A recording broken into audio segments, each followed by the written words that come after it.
한 주간 평안하셨나요? 오늘은 소율이 문답 40번째 질문을 함께 나눠보고자 합니다. 소율이 문답 40번째 질문입니다. 하나님께서 자신의 순종에 대한 규칙으로 사람에게 처음 나타내신 것은 무엇인가요? 그에 대한 답으로는 하나님께서 자신의 순종에 대한 규칙으로 사람에게 처음 나타내신 것은 도덕법입니다. 근거 성구로는 로마서 2장 14절에서 15절 말씀. 율법 없는 이방인이 본성으로 율법의 일을 행할 때에는 이 사람은 율법이 없어도 자기가 자기에게 율법이 되나니 이런 이들은 그 양심이 증거가 되어 그 생각들이 서로 혹은 고발하며 혹은 변명하여 그 마음에 새긴 율법의 행위를 나타내느니라. 로마서 10장 5절 말씀. 모세가 기록하되 율법으로 말미암는 의를 행하는 사람은 그 의로 살리라 하였거니와. 아멘.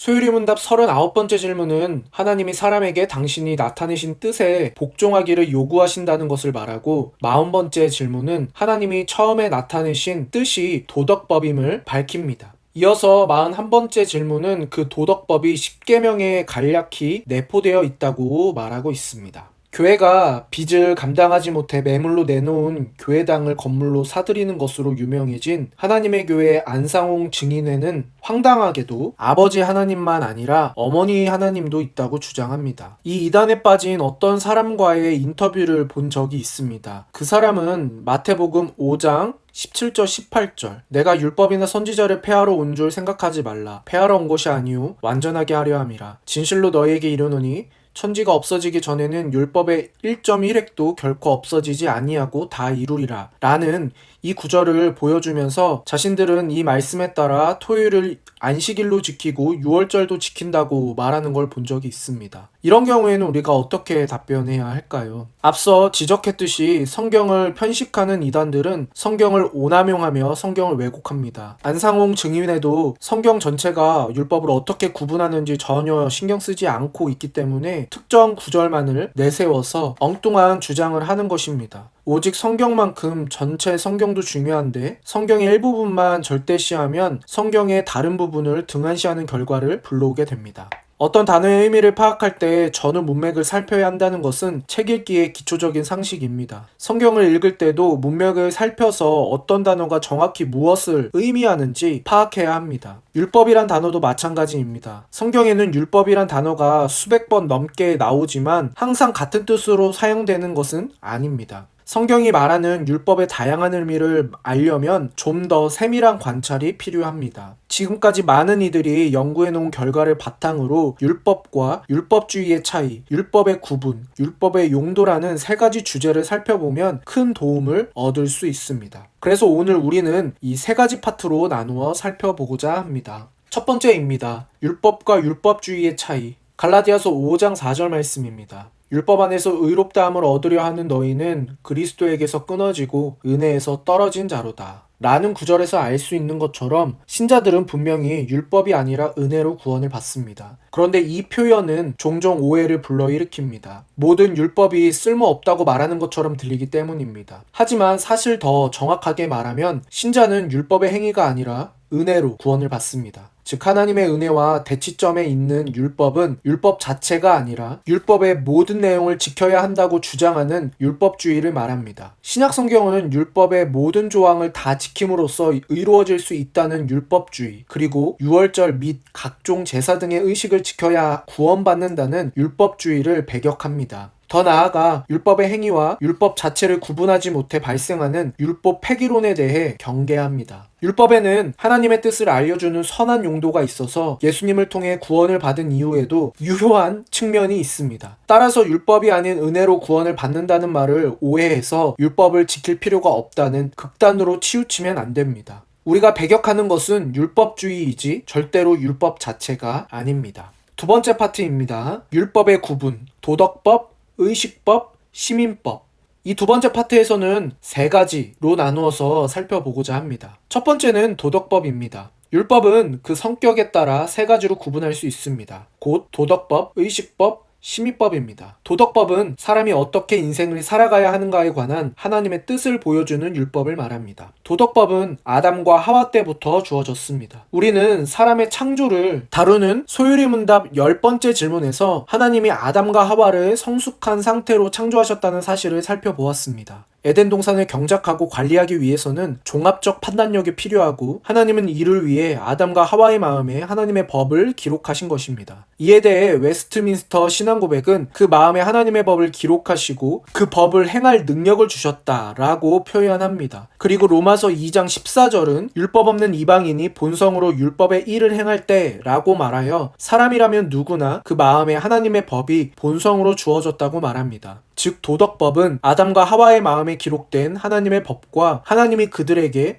선악을 알게 하는 나무의 열매는 먹지 말라라고 직접 명하신 말씀으로 시작되었습니다. 그 후에는 아브라함과 모세와 같은 예언자들을 통해 주신 말씀들이 보태졌습니다. 이러한 도덕법은 십계명에 간략히 내포되어 있으며 이에 대해서는 소유리 문답 41번째 질문을 통해 우리가 더 자세히 살펴볼 것입니다. 도덕법은 사람이 만든 것이 아니라 하나님이 당신의 거룩한 속성에 따라 사람들을 위하여 주신 것이므로 시대와 장소를 불문하고 존재하는 영원한 법입니다. 하나님의 사랑, 거룩, 인자 같은 속성들이 나타나는 도덕법은 신자들을 하나님의 진리로 이끄는 빛과 등불이며 길과 같습니다. 신자들은 하나님이 주신 도덕법에 따라 삶의 다양한 상황을 판단하고 여러 결정을 내리며 인생을 살아갑니다. 두 번째는 의식법입니다. 의식법은 할례, 제사, 정결례, 각종 절개 행사 등을 어떻게 해야 할지 정해놓은 율법 규정입니다. 여기서 중요한 것은 구약의 백성이 이 의식법을 준수함으로써 구원을 받는 것이 아니라는 사실입니다. 하나님의 선택과 구원은 할례나 제사, 절기 관련법이 정해지기 전에 이미 온전한 은혜로 주어졌습니다. 이 사실을 아는 하나님의 백성은 자신들이 할례나 유월절을 지키기 때문에 구원받는다고 생각하지 않습니다. 짐승을 잡아 죽이는 제사 의례를 통해 구원을 받는다고 생각한 사람이 있다면 그 또한 하나님을 잘 모르는 사람일 뿐입니다. 이것들은 모두 앞으로 오실 메시아, 즉 예수 그리스도를 상징하고 예표한 것에 지나지 않습니다. 그렇다면 구약의 백성이 지켰던 할례, 유월절, 제사 관련 율법은 신약시대에는 어떻게 될까요? 신약시대에는 이런 의식법이 모두 폐기됩니다. 예수님이 예표의 실체로 오셨으므로 예표들은 이제 아무런 실제적 의미도 갖지 못합니다. 지금도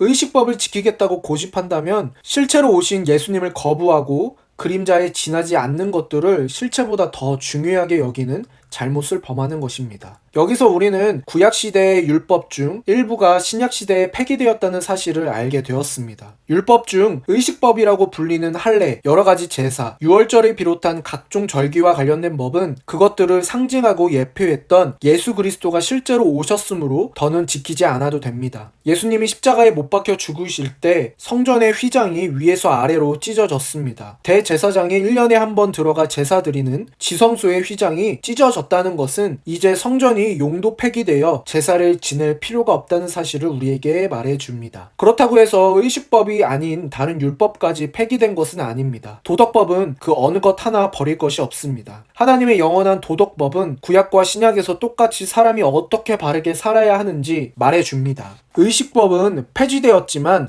도덕법은 영원히 유효합니다. 마태복음 5장 17절 말씀입니다. 내가 율법이나 선지자를 폐하러 온 줄로 생각하지 말라. 폐하러 온 것이 아니요 완전하게 하려 함이라. 라는 예수님의 말씀을 다시 생각해 보겠습니다. 우리는 이 말씀이 의식법이 아니라 도덕법을 가리키는 것임을 알 수 있습니다. 예수님은 이어지는 말씀에서 살인하지 말라, 간음하지 말라라는 십계명을 예로 드셨습니다. 예수님은 살인과 간음이 실제 행위로 드러나는 수준뿐 아니라 마음에 스치는 수준에서도 걸러져야 함을 말씀하심으로써 도덕법의 깊은 차원을 알려주셨습니다. 그러나 의식법은 신약시대가 도래하면서 폐지되었습니다. 사도 바울은 할례를 받을 필요가 없다고 분명하게 말합니다. 할례가 상징하고 예표하는 바를 예수님이 이루셨는데 여전히 할례에 연연하는 것은 그리스도가 주시는 유익을 거부하는 것과 같습니다. 의를 위해 할례를 행한다면 구약에 있는 유월절이나 제사 관련법 같은 다른 의식법까지도 모두 지켜야 하므로 율법 전체를 행해야 하는 멍에를 지게 됩니다. 그러므로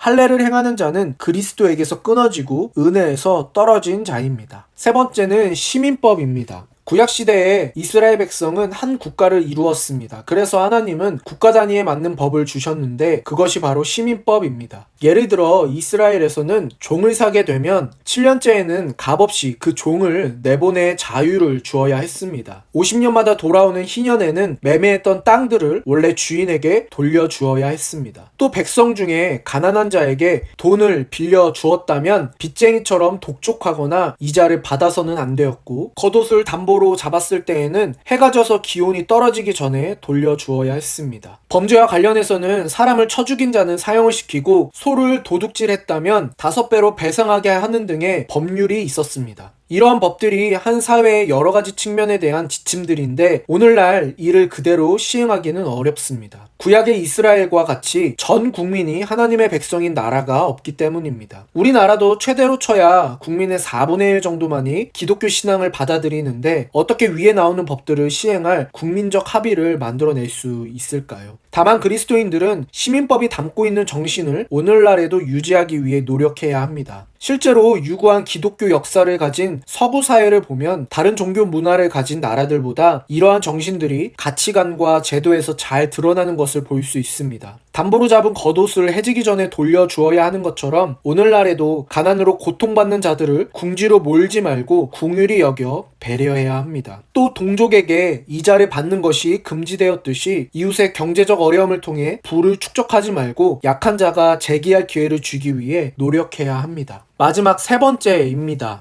율법의 3가지 용도, 세속적 용도, 몽학 선생의 용도, 규범의 용도. 지금까지 우리는 율법과 율법주의가 다르고 율법이 도덕법, 의식법, 시민법으로 구분된다는 사실을 살펴보았습니다. 이제 율법의 용도에 대해 살펴보겠습니다. 율법의 용도까지 알아야 성경에 등장하는 율법에 관련된 논의를 이해하는데 어려움이 없습니다. 첫 번째는 세속적 용도입니다. 하나님의 말씀은 악을 억제하고 선을 권장하는 역할을 합니다. 하나님의 말씀은 사람의 죄에 따른 벌과 환난이 무엇인지 보여주고 순종에 따른 축복이 무엇인지 보여줌으로써 악을 억제하고 선을 장려합니다. 율법은 이런 기능을 통하여 사회 및 국가의 도덕과 윤리와 질서가 올바로 작동되게 합니다. 이런 측면을 율법의 세속적 용도라고 합니다. 이러한 용도는 신자들에게만 국한되지 않고 일반 사람들에게도 영향을 미칩니다. 법과 제도와 윤리를 통하여 악이 어느 수준을 넘지 않도록 통제하는 것입니다. 두 번째는 몽학 선생의 용도입니다. 몽학 선생은 어린아이의 공부를 가르치는 선생을 뜻합니다. 고대 그리스에는 귀족의 자녀가 17살부터 성인이 될 때까지 시중을 들며 교양을 가르치고 학교에 데려다주는 노예가 있었습니다. 그 노예가 바로 몽학 선생입니다. 고대 그리스의 귀족이 자녀를 몽학 선생에게 맡긴 것은 영구적인 것이 아니라 일정 기간에 국한된 것이었습니다. 그 자녀는 몽학 선생의 도움을 받아 성숙한 성인이 되어 부모의 가업을 이어받고 정치, 경제, 군사 분야에서 제 역할을 감당해야 합니다. 원래 목적은 있고 계속 몽학 선생의 가르침에만 머물려고 한다면 큰 낭패입니다. 신자는 율법을 통해 죄의 의미와 인간의 한계를 깨닫습니다. 사람이 율법을 다 지킬 수 없어 죽어야 한다는 사실을 알려주는 율법은 몽학 선생처럼 신자를 예수 그리스도께로 인도합니다. 몽학 선생은 귀족의 자녀를 성숙한 어른으로 성장시키듯 율법은 사람을 그리스도께로 인도합니다. 이런 율법의 용도를 몽학 선생으로서의 용도라고 합니다. 귀족의 자녀가 몽학 선생의 가르침을 넘어 성인의 역할에 관심을 가져야 하듯이 신자는 율법이 말하는 바를 지키되 여기에 문자적으로 머무는 것이 아니라 예수 그리스도를 더 온전히 알아가는 신앙의 성숙을 추구해야 합니다. 소율이 문답은 율법을 다룰 때 도덕법의 대표격인 십계명을 먼저 다룹니다. 그리고 그 후에는 사람은 하나님의 계명들을 완벽하게 지킬 수 있습니까? 라고 묻습니다. 이로써 사람이 하나님의 계명들을 완벽하게 지킬 수 없음을 지적하고 예수 그리스도에 대한 믿음과 생명에 이르는 회개가 필요하다고 말하려는 것입니다. 이는 율법의 두 번째 용도, 몽학 선생으로서의 용도에 염두를 둔 구성입니다. 세 번째는 규범으로서의 용도입니다. 율법은 신자들이 어떻게 살아야 하는지 알려줍니다. 신자들은 삶의 다양한 상황 속에서 무엇이 하나님의 뜻에 부합하는지 알기 위해 율법을 살펴보아야 합니다. 한국교회는 그간 율법을 통해 그리스도의 필요성을 깨닫는 측면을 많이 강조해 왔지만 선악을 분별할 줄 아는 신앙의 성숙에 대해서는 자주 말하지 않는 것이 사실입니다. 시편 기자는 주의 말씀은 내 발의 등이요 내 길의 빛이니이다 라고 고백합니다. 하나님의 말씀은 우리의 발걸음을 비추는 등으로서 또 나아가야 할 방향을 잡아주는 빛으로서 우리가 어떻게 결정하고 행동해야 하는지 알려주는 역할을 합니다. 율법에는 하나님의 거룩한 속성이 배어 있어서 그 뜻이 드러납니다. 구원받은 신자라면 율법을 하나님의 영원한 도덕법으로서 즐거워하고 그 법을 주야로 묵상해야 합니다. 또한 율법을 성숙한 신자로 자라가는 용도로 사용하여 많은 열매를 맺어야 합니다. 신자는 믿음, 축복, 아멘, 할렐루야와 같은 단순한 종교적 용어들만이 아니라 간단치 않은 삶의 여러 복잡함과 신비함을 담아내는 다양한 어휘와 문장들도 사용할 줄 알아야 합니다. 또 지각을 사용하여 우리 주변에 일어나는 여러 가지 일을 입체적으로 꿰뚫어 볼 수 있어야 합니다. 믿음이 성숙할수록 인간과 사회에 대한 이해가 깊어지고 사람을 바라보는 눈이 깊어지고 정치, 경제, 사회, 문화의 다양한 국면들에 대한 성경적 견해가 성숙해 가야 합니다. 이런 용도를 율법의 세 번째 용도 혹은 율법의 제3용도라고 합니다.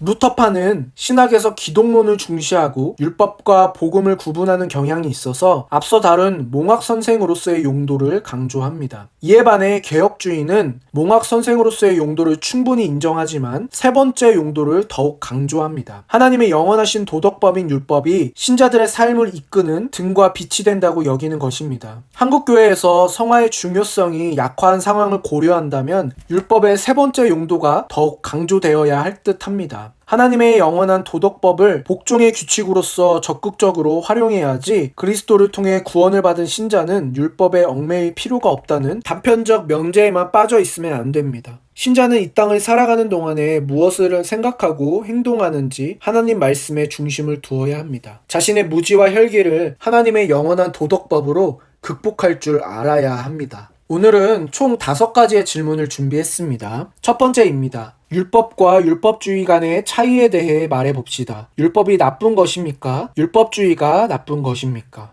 두 번째입니다. 의식법이란 무엇입니까? 의식법은 신약시대에 폐지되었습니까? 마태복음 5장 17, 18절에서 예수님이 폐하지 않고 완성하겠다고 말씀하신 율법은 도덕법과 의식법과 시민법 중 어떤 것입니까? 세 번째 질문입니다. 시민법은 무엇입니까? 시민법에 속하는 예들을 말해봅시다. 시민법이 신약시대에도 여전히 유효한 부분은 무엇입니까? 네 번째입니다. 율법의 3가지 용도를 구분하여 설명해 봅시다. 다섯 번째입니다. 한국교회는 그간 율법의 어떤 용도에 치중했습니까? 오늘날 우리가 특별히 강조해야 할 율법의 용도가 있다면 어떤 것입니까?